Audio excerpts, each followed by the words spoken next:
The dawn was unforgiving. Cold concrete stretched endlessly behind the gated industrial complex, where shadows pooled thick between shipping containers and dumpsters lined up like tombstones.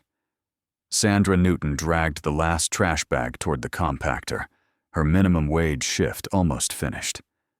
She lifted the dumpster lid because it was protocol, nothing more. Then she heard it. A sound too soft to be machinery, too broken to dismiss. When she looked inside, time stopped.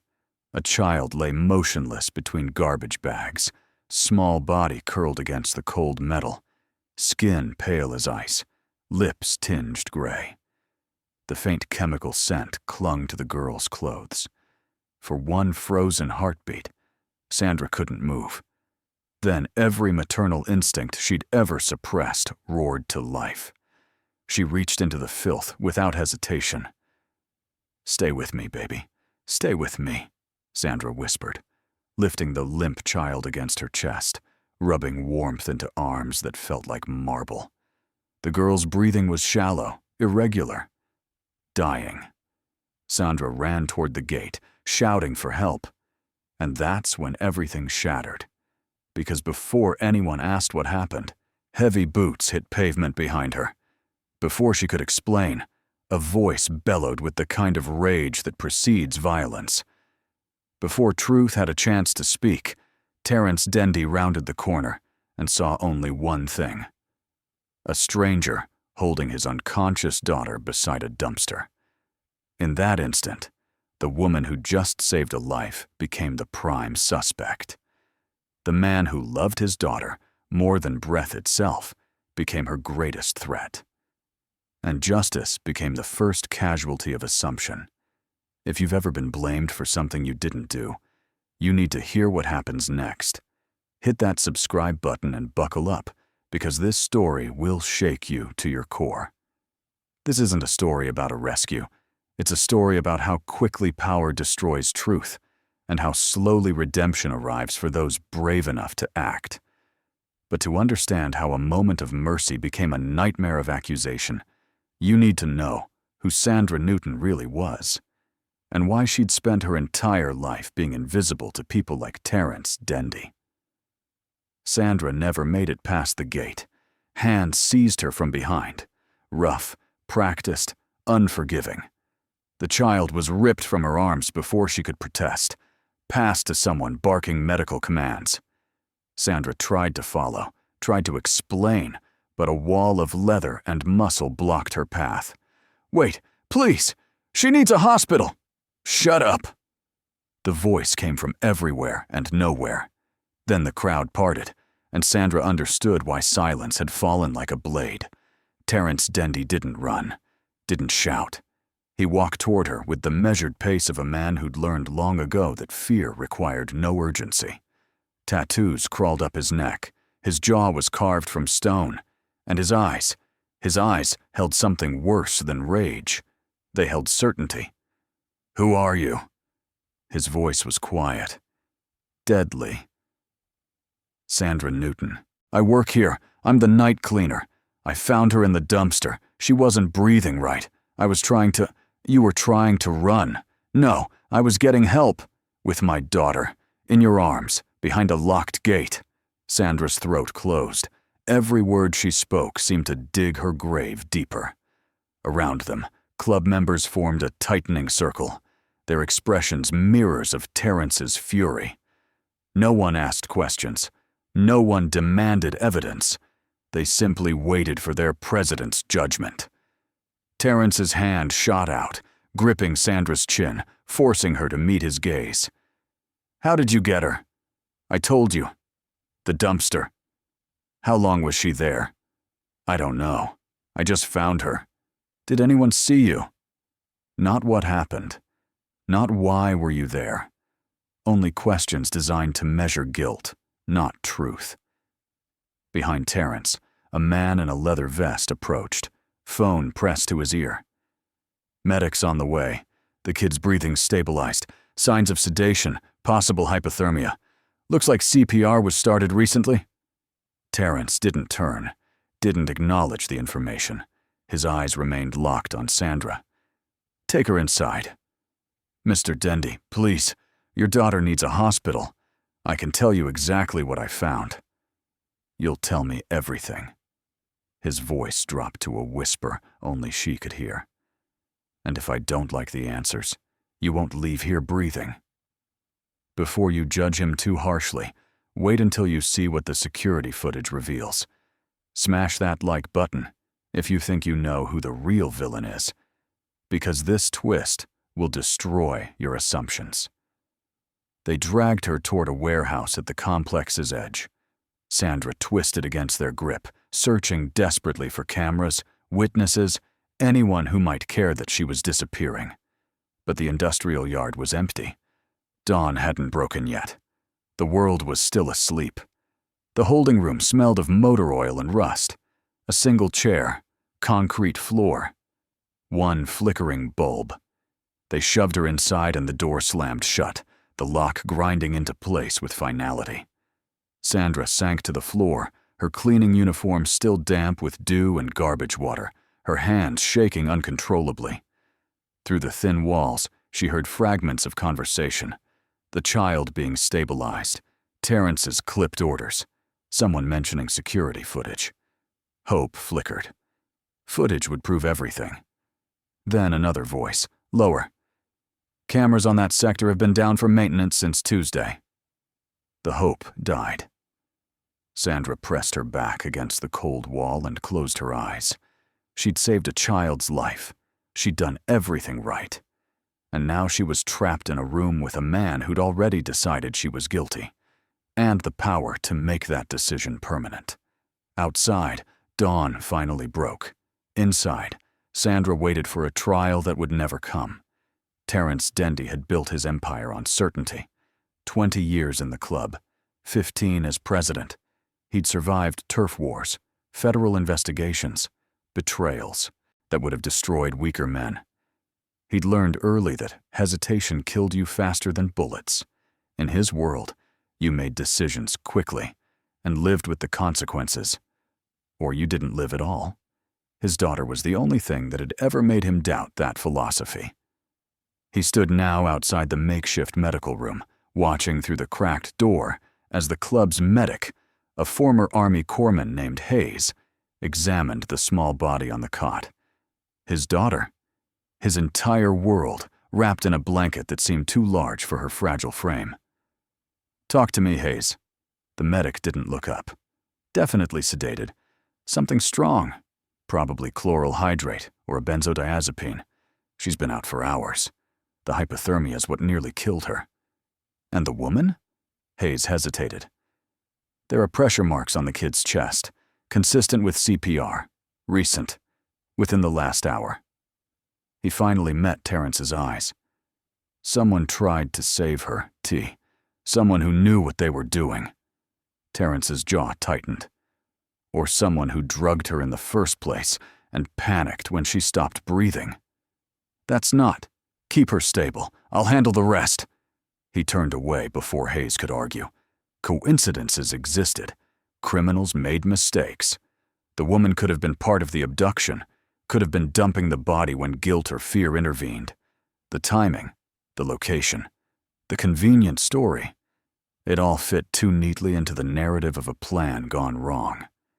Danger always came from outside, from people you didn't know. People who slipped past your defenses when you weren't watching. That's what Terrance believed. That's what had kept him alive. Drop a comment right now telling me if you've ever had someone refuse to believe you when you were telling the truth. Share this video with someone who needs to hear Sandra's story, because what happens next will break your heart. Inside the holding room, Sandra's mind traveled backward.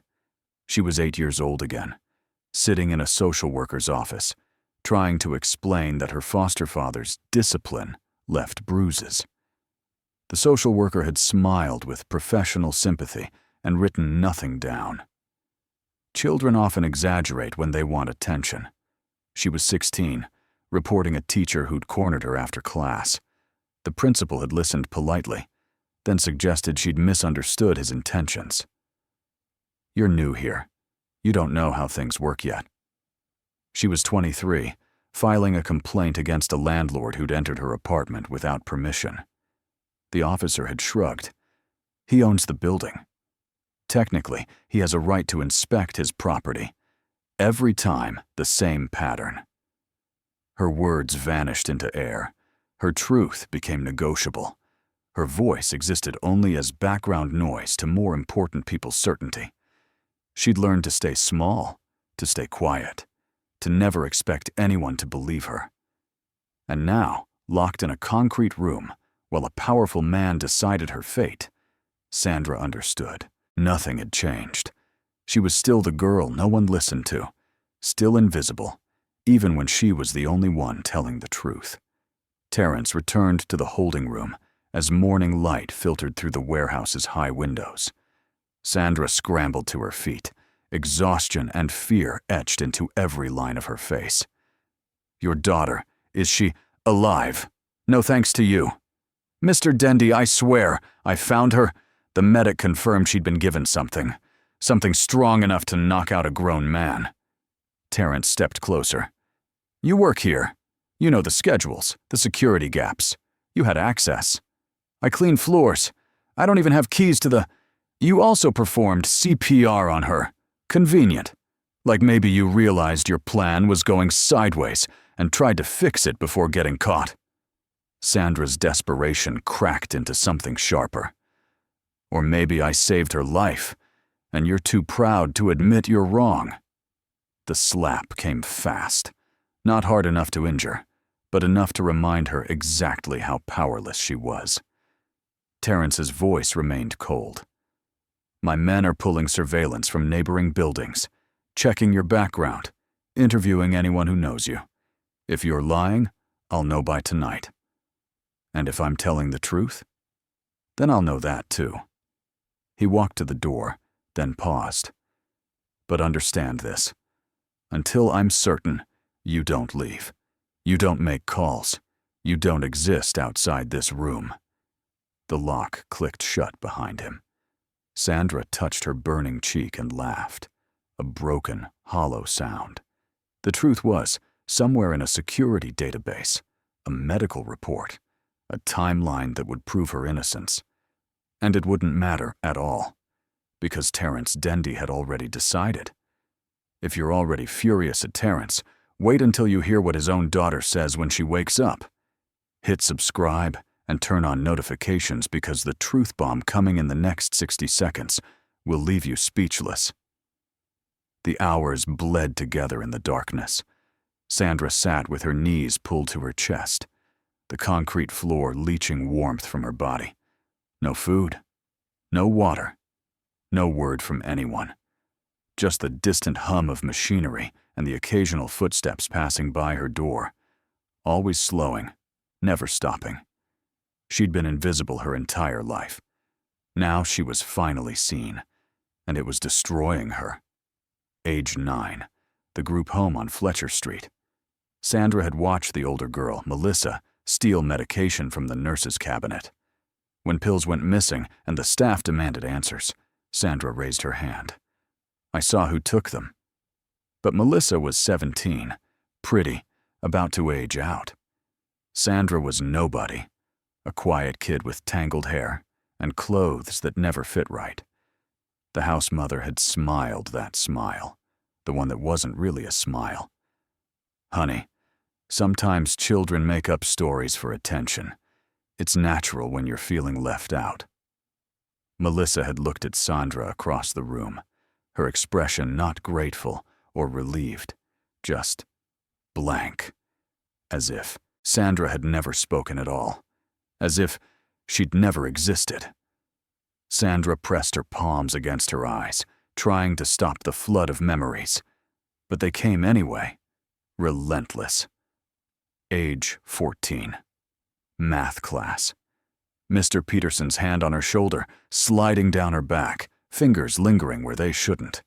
She'd reported it, used the proper channels, written it all down in careful handwriting.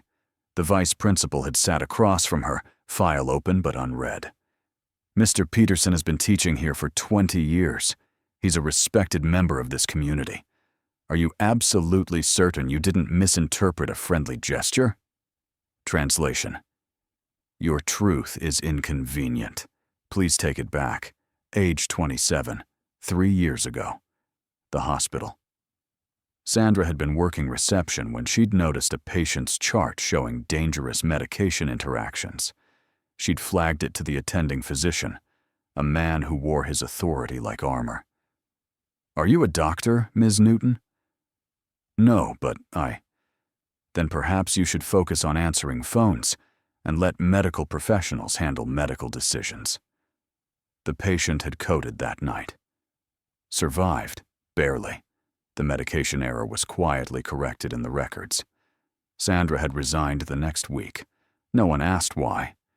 She understood now why this moment felt so familiar, not because she'd been in a locked room before, but because she'd been dismissed, disbelieved, and erased so many times that the setting barely mattered. The pattern was always the same: speak truth, be ignored, disappear. Sandra closed her eyes and waited for history to repeat itself. 2 rooms away, Terrance's daughter stirred. Hayes had been monitoring her vitals when her eyelids fluttered open. She gasped, threshing weakly against the blankets, her small face contorted in confusion and terror. Hey, you're okay, sweetheart. You're safe now."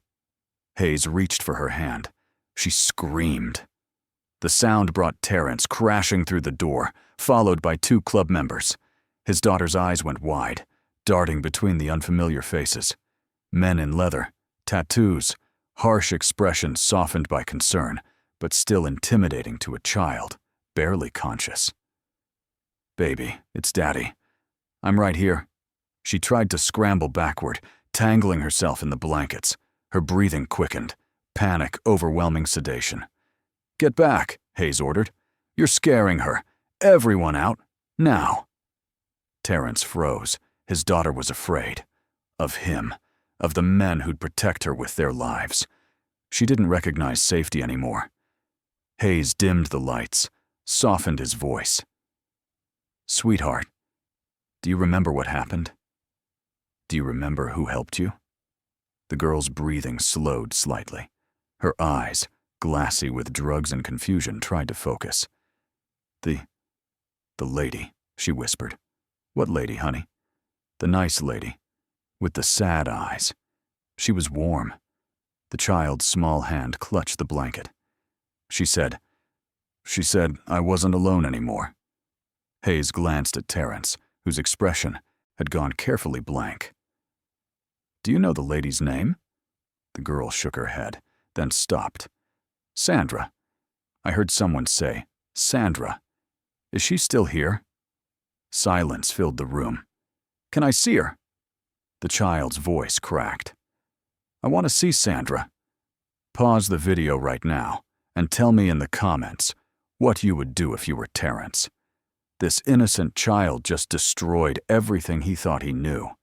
And if this story is hitting you like a freight train, smash that like button and share it with someone who believes in justice."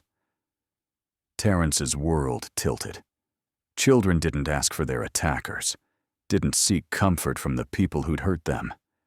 Victims didn't remember kindness in the hands of their abusers, but his certainty was a fortress built over 20 years, and fortresses didn't fall from a single crack. "Get her back to sleep," Terrance said quietly, already turning away. "I'll handle this."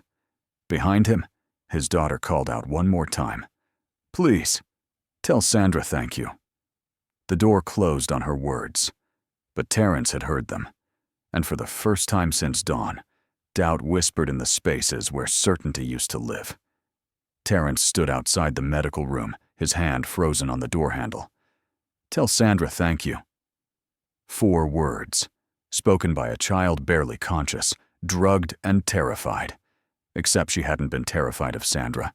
She'd been reaching for her, seeking her.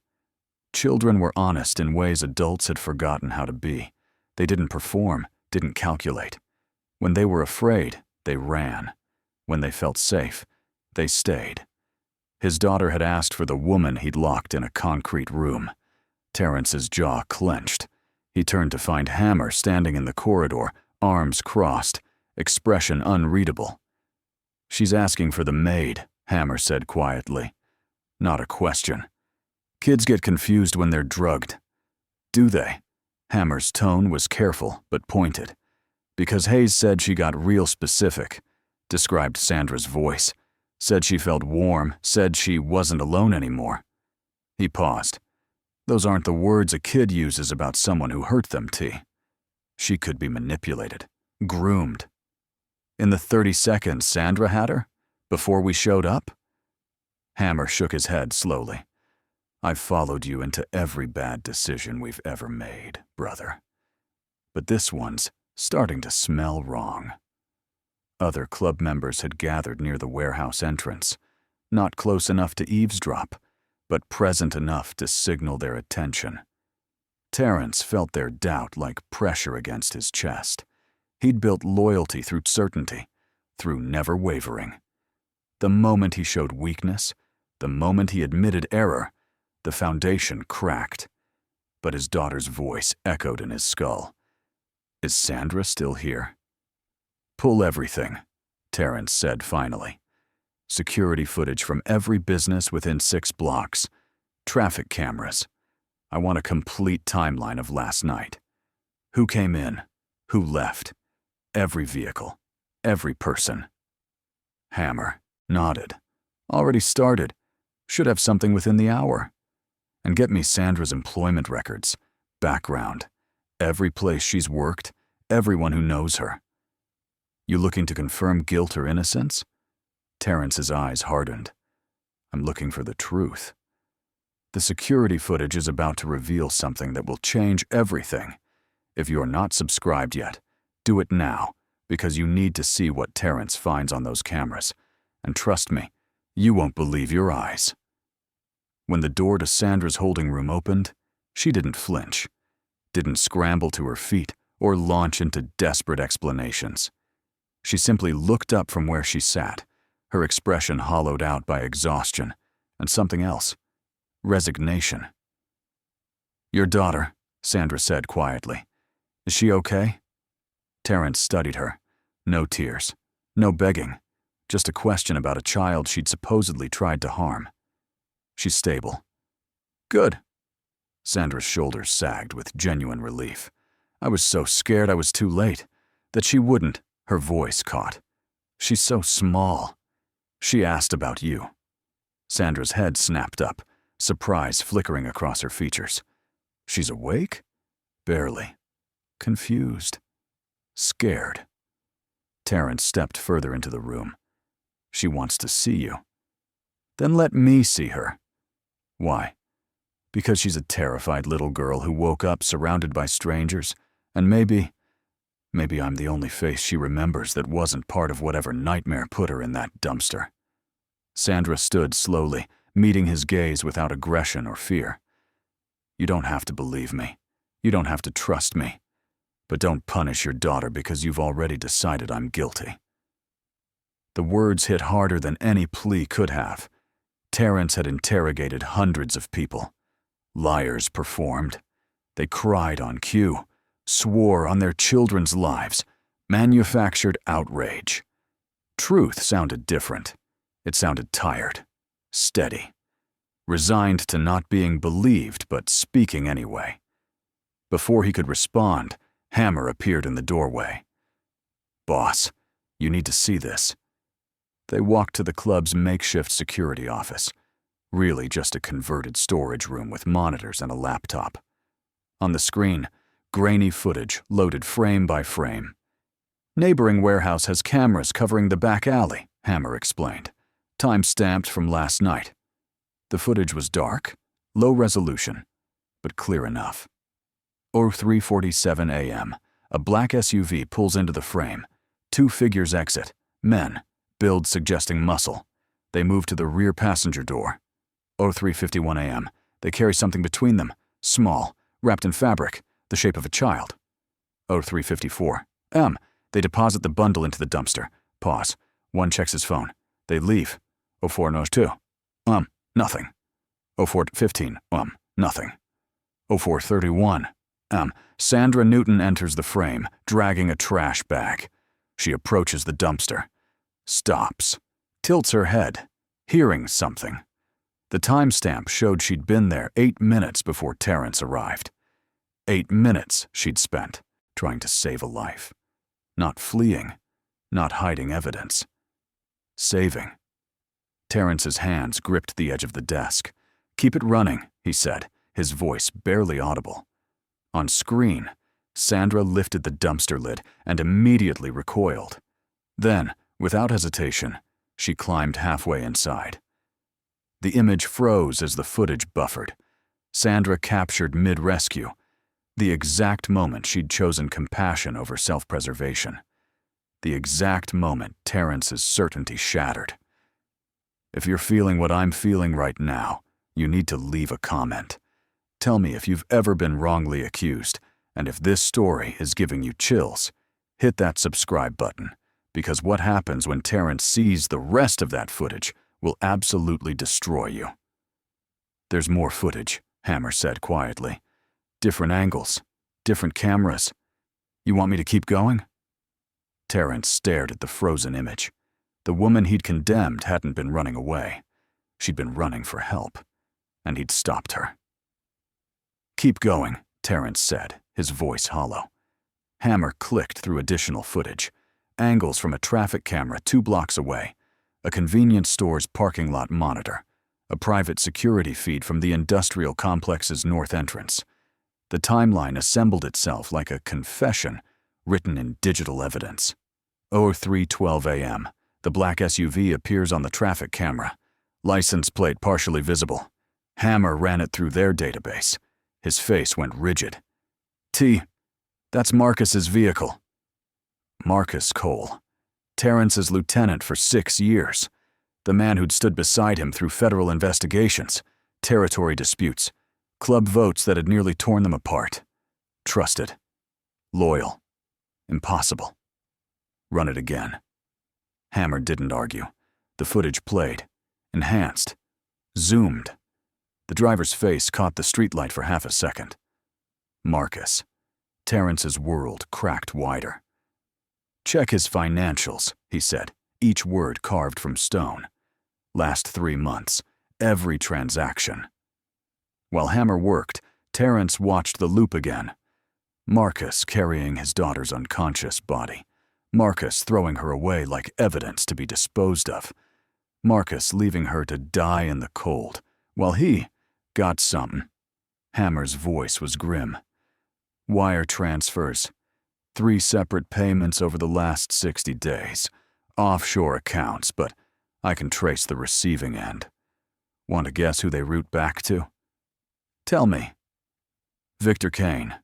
The name detonated in Terrance's chest. Victor Kane, president of the Northside Reapers, the rival club that had been testing boundaries for months. Small provocations, supply line interference, the kind of pressure designed to make Terrance look weak without triggering open war. Marcus was bought, Hammer continued. 50,000 total. The plan was probably simple. Take your daughter, make it look like she wandered off or worse. Distract you long enough for Kane to move on your territory. With you falling apart, the club splits its loyalty, and Marcus steps up as the stable option. And Sandra?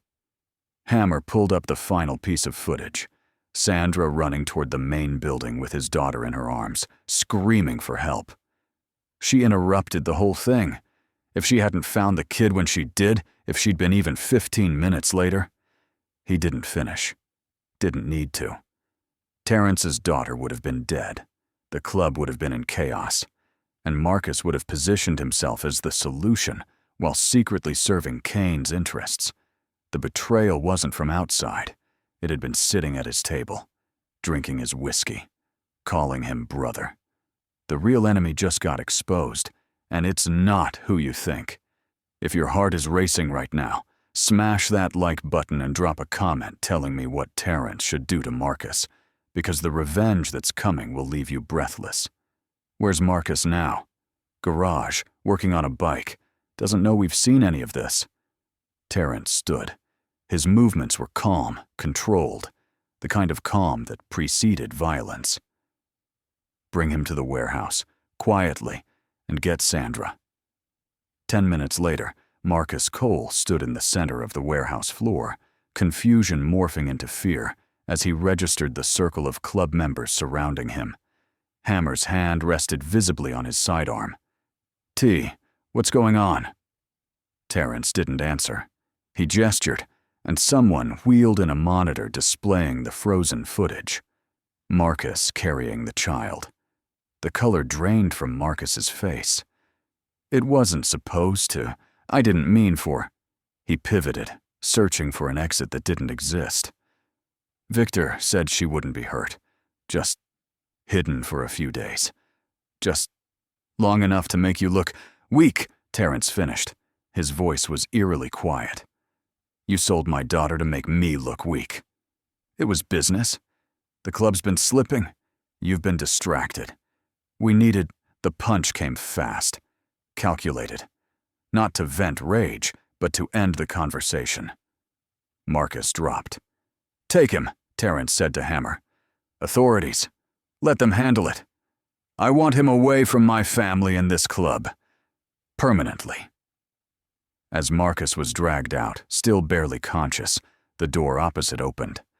Sandra stood in the frame, escorted by 2 members, her wrists still bearing red marks from restraints. She looked small, exhausted, and utterly unsurprised to still be treated like a prisoner. Terrance crossed the distance between them. She didn't flinch, didn't plead, just waited. I watched the footage, he said. All of it. Sandra's expression didn't change. You saved her. You didn't hurt her. You never. His voice caught, the words harder than any admission he'd ever made. I was wrong. 2 words, simple, devastating. Sandra looked at him for a long moment, then spoke quietly. Do you know what the worst part is? Terrance waited. I knew you wouldn't believe me, before you even asked. I knew. She wrapped her arms around herself. Because people like you never believe people like me. And I saved her anyway. The statement landed like an accusation and an epitaph. Terrance had been wrong about the crime, wrong about the villain, wrong about everything except his own certainty. And that certainty had nearly cost him everything. If Sandra's words just hit you in the soul, you need to share this video right now. Comment below if you've ever been in Sandra's position, and if you're feeling this story in your chest, hit subscribe, because what she says next will change Terrance's life forever. I'm releasing you, immediately, and I'll make sure you're compensated. Compensated. Sandra laughed, the sound broken. You locked me in a room for hours, slapped me, threatened my life. And you think money fixes that? No. Terrance's voice was raw. No, it doesn't. But I'm offering what I can. Sandra looked past him, toward the door, toward freedom. I want to see her first, your daughter. I need to know she's okay. It wasn't a request. It was a condition. And for the first time in 20 years, Terrance Dendy found himself in no position to refuse. The medical room was quiet, except for the steady beep of monitors. Terrance's daughter slept peacefully now. Color returned to her cheeks, breathing deep and even. Sandra stood beside the bed, her hand hovering over the small fingers resting on the blanket. She didn't touch, just looked. She's okay, Hayes said softly from the corner. Really okay, because of you. Sandra nodded once, then turned away. I'd like to leave now. Terrance stepped forward. Wait. Please. The word felt foreign in his mouth. I need to make this right. You can't. I can try. Name your price.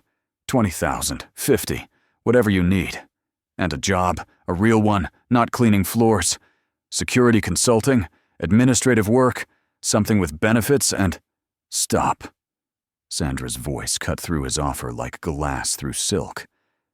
You think this is about money? About a better job? She finally looked at him directly. You almost destroyed me. Not with your fists, with your certainty.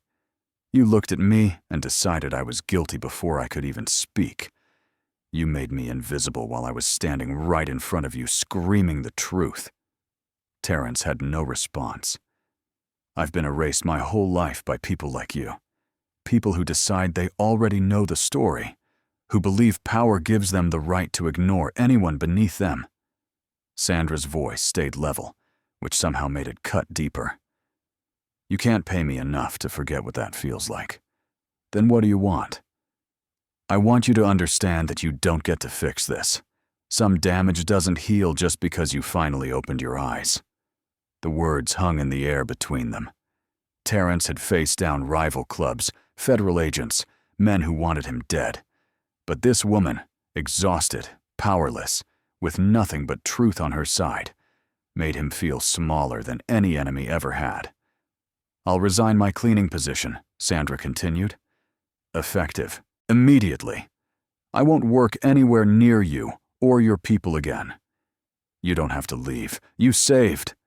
I know what I saved, and now I'm choosing to walk away from all of this. She moved toward the door, then paused. One more thing. You're going to tell your club exactly what happened. Publicly. Not a quiet correction. A full admission. They need to know you were wrong, that I was innocent, that you almost killed someone who saved your daughter's life. It was a demand, not a request. Terrance could refuse, could let her leave quietly, preserve his reputation, maintain the image of infallibility that held the club together. But he'd already lost the right to his pride. I'll tell them, he said. Tonight. Everyone. Sandra just walked away with her dignity intact. And I'm not crying. You're crying. If this moment is destroying you, hit that like button and tell me in the comments what you think happens next, because this story isn't over yet. And you need to see how Terrance's confession changes everything.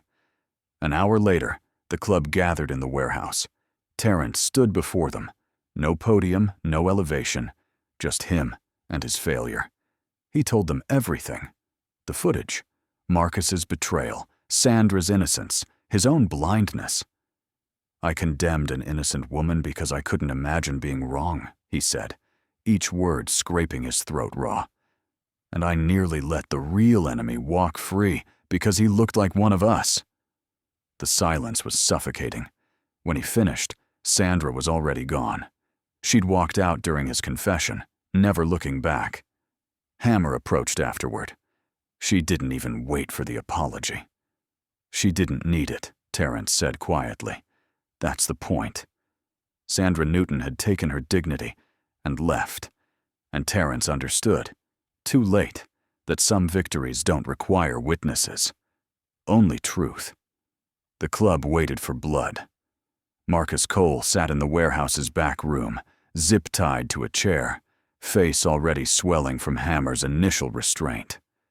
Outside, engines idled, the kind of sound that preceded a body being transported somewhere remote, somewhere permanent. This was how the club had always handled betrayal. Quick. Final. Forgotten. Terrance stood in the doorway, watching Marcus tremble. 20 years ago, he wouldn't have hesitated. 10 years ago, he would have done it himself.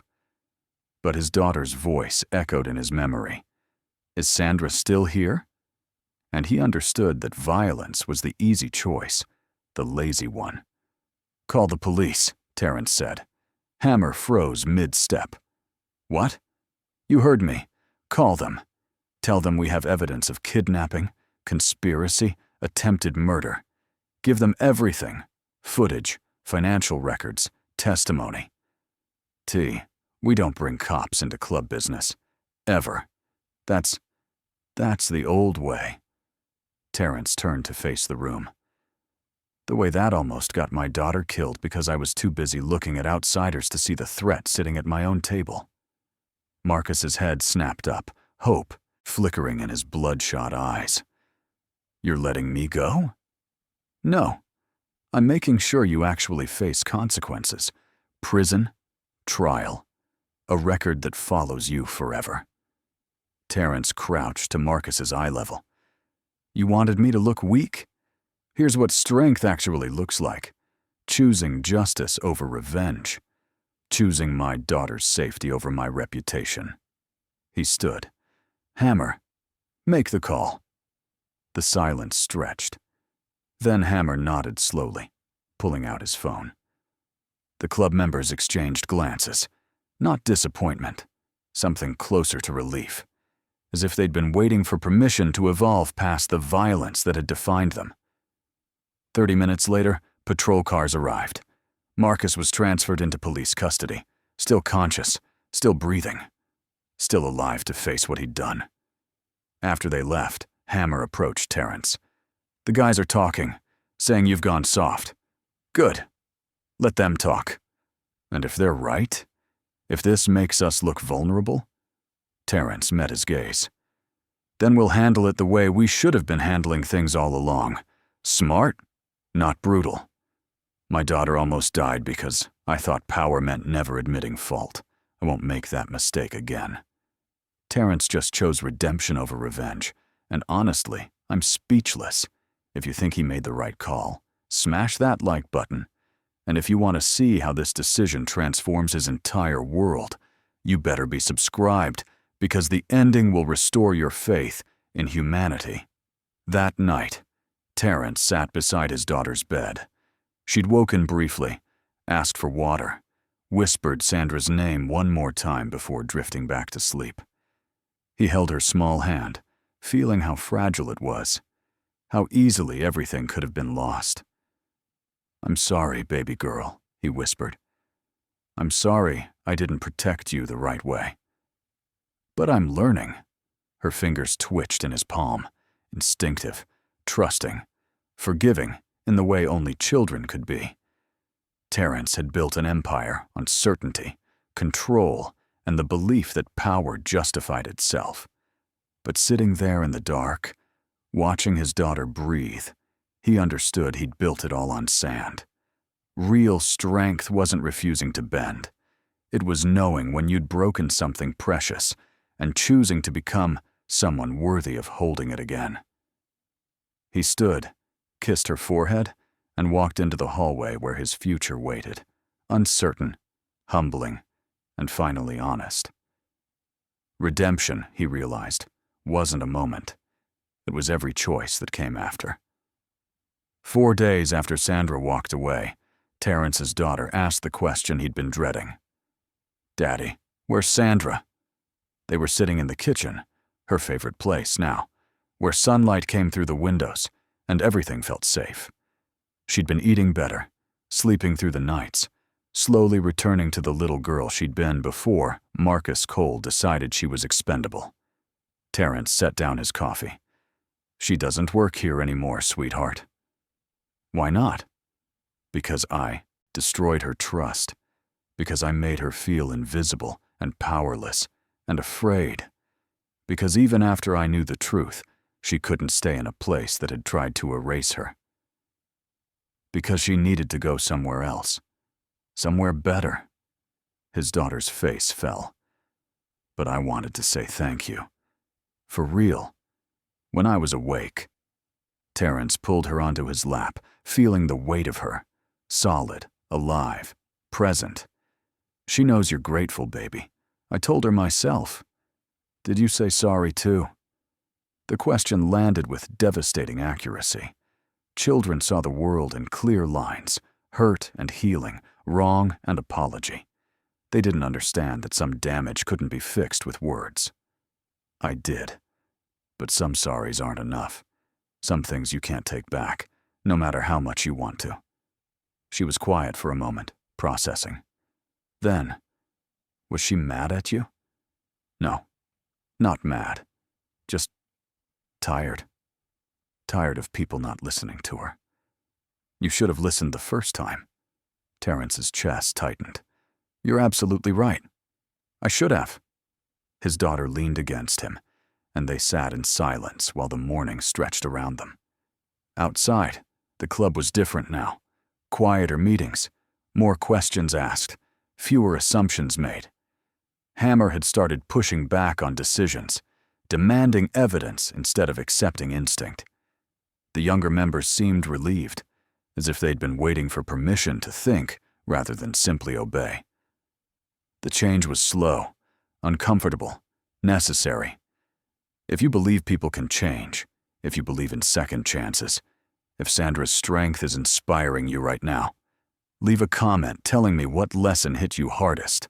Smash that like and subscribe button, and share this story with someone who needs to hear it. Because redemption isn't a moment, it's every choice that comes after. Across town, Sandra Newton started her shift at Mercy Hospital's administrative wing. Better pay, better hours. A supervisor who'd actually checked her references and listened when she'd explained why she'd left her last position. Personal reasons was all she'd said. The hiring manager hadn't pressed. Sandra didn't think about Terrance Dendy often. When she did, she felt neither satisfaction nor bitterness, just a distant acknowledgement that she'd survived something that should have destroyed her and emerged with her truth intact. That was enough. She didn't need his redemption, didn't need to witness his transformation or receive his continued apologies. She needed to exist in a space where her voice mattered from the start, not as an afterthought following catastrophe. 2 weeks later, Terrance sat in his garage, the place where he did his clearest thinking, with a photograph in his hands. Someone had taken it the morning Sandra had been released, her walking away from the warehouse, shoulders squared, face exhausted, but unbowed. She'd looked directly at the camera for just a moment, and in that glance, Terrance saw everything he'd failed to see before. Dignity, strength, the kind of courage that didn't require an audience or applause. His daughter appeared in the doorway, holding a drawing. "I made this for Sandra. Can we send it to her?" It was a child's sketch. 2 stick figures, one tall, one small, holding hands under a bright yellow sun. At the bottom, in careful letters, "Thank you for finding me."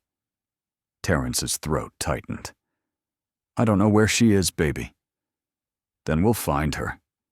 You're good at finding people." She said it so simply, so confidently, believing her father could fix anything if he just tried hard enough. Terrance looked at the drawing, then at his daughter's hopeful face. Maybe he could find Sandra. Maybe he could deliver the picture, offer one more apology, try once more to make amends. Or maybe the greatest gift he could give her was respect, allowing her the space she'd claimed, the distance she'd needed, the peace she'd earned by walking away. "You know what?" Terrance said, folding the drawing carefully. "Let's keep this safe, and if Sandra ever wants to see us again, she'll know where to find us." His daughter nodded solemnly, accepting the answer. That evening, Terrance stood at his daughter's bedroom door, watching her sleep. The nightmares had faded. The fear in her eyes when she woke had softened into simple morning grogginess. She was healing. And so, slowly, was he.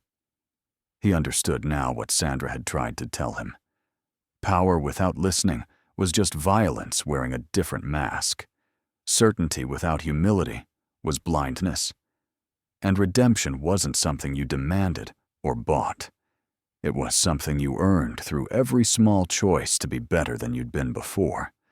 Terrance Dendy had spent 20 years building an empire on the belief that strength meant never admitting fault. Now, finally, he was learning that real strength began the moment you stopped talking and started listening. The moment you understood that being wrong didn't make you weak. Refusing to learn from it did. He closed his daughter's door softly and walked back into his changing world, one quiet choice at a time. If this story changed something in you, if Sandra's courage inspired you, if Terrance's transformation gave you hope, drop a comment right now, sharing your biggest takeaway. Hit that subscribe button and turn on all notifications.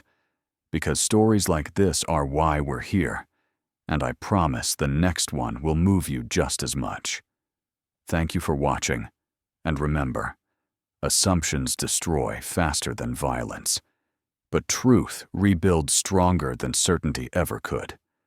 Assumptions destroy faster than violence.